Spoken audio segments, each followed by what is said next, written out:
The 50mm focal length doesn't shout, it doesn't exaggerate, but in its quiet simplicity it teaches you to see, to slow down, to focus.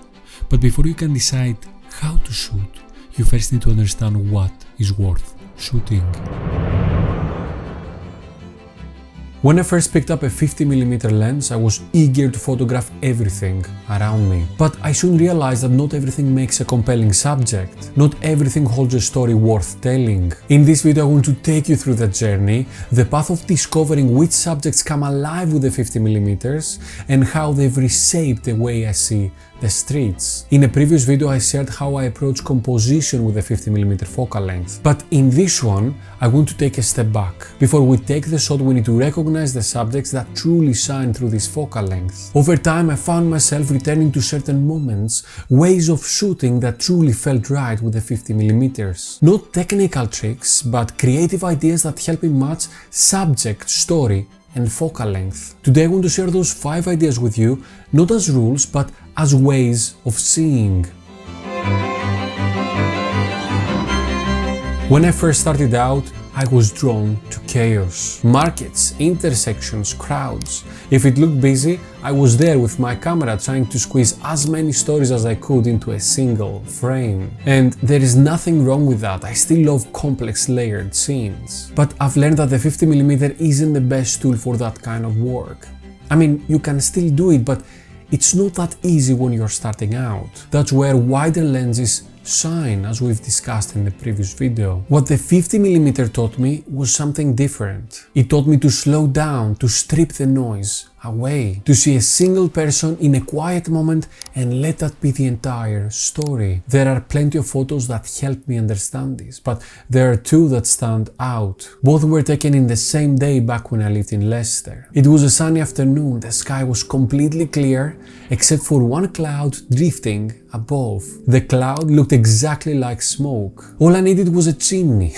I found one and waited. When the cloud passed behind it, I framed the shot so it looked like the cloud, the smoke, was blowing straight from the rooftop. The second shot came later under the bridge. A shaft of light cut through the shadows, creating a clean triangle of light surrounded by dark. Then a young man walked right through it. He was wearing an intense yellow shirt and he was holding a skateboard. As he stepped from shadow into light, it felt like he was about to pop out of the frame. One subject and one moment.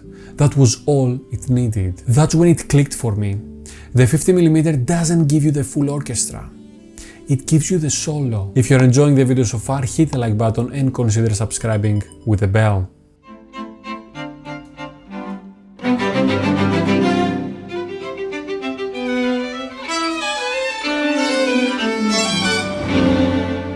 Focusing on a single subject helped me quiet the noise. But in that stillness, something else began to speak. Light. Not just whether it was good or bad, but what it was doing, where it landed, what it touched, how it shaped the rhythm of the street. That's when I began to chase shadows, not as a technique, but as a way of seeing. There is a spot in Cambridge that I discovered a few years ago. Just before sunset, the light slips through a road and paints a narrow strip of light across a wall, bordered by deep shadows cast by the buildings opposite. I remember standing there on a busy afternoon, camera in hand, watching people walk through the pocket of light. I took dozens of photos, some sharp, some messy, but one stayed with me. In it, a man stripes through the golden strip and his silhouette crisp against the golden wall. On the right and closer to me, a woman lingers in the shadows, her face softly lit as if she is stepping between words. It's a quiet exchange between light and dark, movement and pose. The street becomes the orchestra, and with the 50mm in hand, we become the composers, writing the music in real time. As I became more attuned to light, something else began to reveal itself.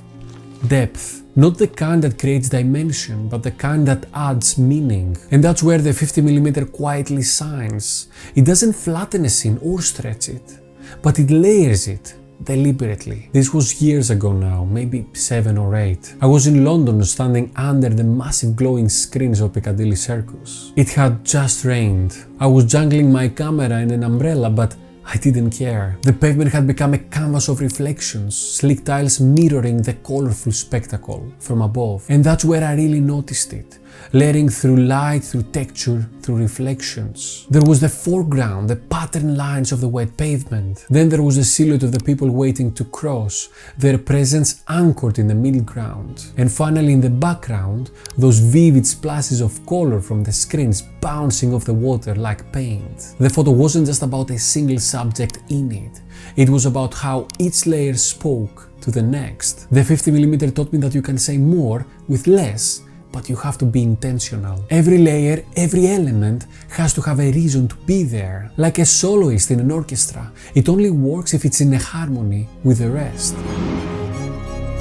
There is a quiet kind of magic in the space between too close and too far. And that's exactly where the 50mm lives, in the mid-distance. You're close enough to feel present, but just far enough to stay an unobstructive observer. It's a delicate balance, one that holds intimacy and context in a single frame. Let me take you back to one of the first photo walks that eventually sparked what became later the Fog project. I was shooting with the Fuji X-T3 and the Fuji 35mm f1.4 that gave me the classic 50mm equivalent. The fog that morning was thick, soft, beautiful. The world felt hushed. Few people were out, and those who were moved like silhouettes through a dream. One of my favorite shots from the day is of a man wearing a cowboy hat, walking his dogs through the park. From that mid-distance, I could hold it all. The man, his dogs, the soft swirl of the morning fog, and the trees fading gently into the distance. The scene wasn't just about him or the place, it was about their connection. That balance became something I kept chasing. Frames where the subject didn't overpower the setting and the setting didn't drown the subject. With a 50mm you don't always have to choose. It lets both breathe. It's like listening to an orchestra, not just the lead melody, but also the quiet harmonies that surround it. Every part has its place, and when it works, it all sings together.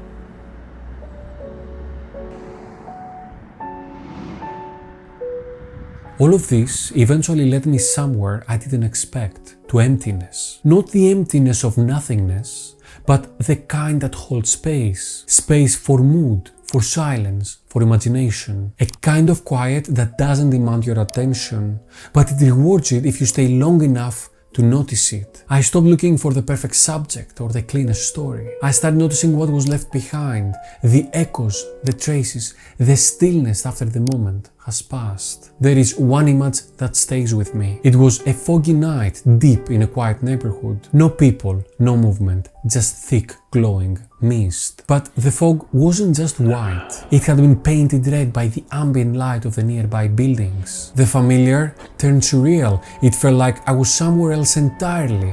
Not a different neighborhood, but another world. No faces, no action, just atmosphere. And yet the emptiness was full of tension, of mystery, of feelings. With the 50mm focal length, I didn't try to fill the frame, but I let the silence breathe. Because sometimes photography is like an orchestra. Not every moment needs a crescendo. Sometimes it's the pause between notes that carries the weight. And in those quiet bars of the song, the 50mm becomes the conductor of stillness.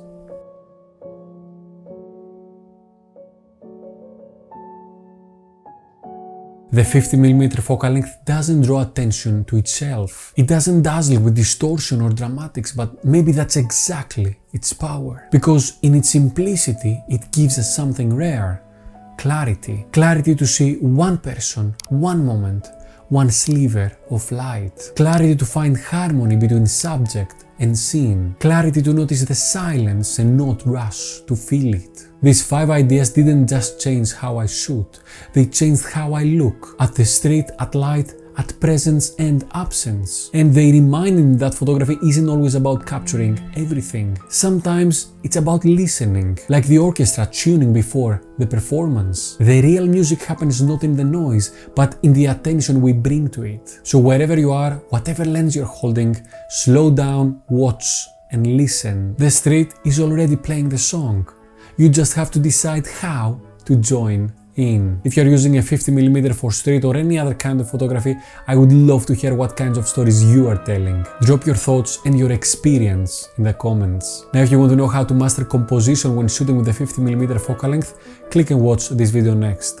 That was all for today guys, thank you very much for watching. Until next time, I will see you on the streets. Bye bye.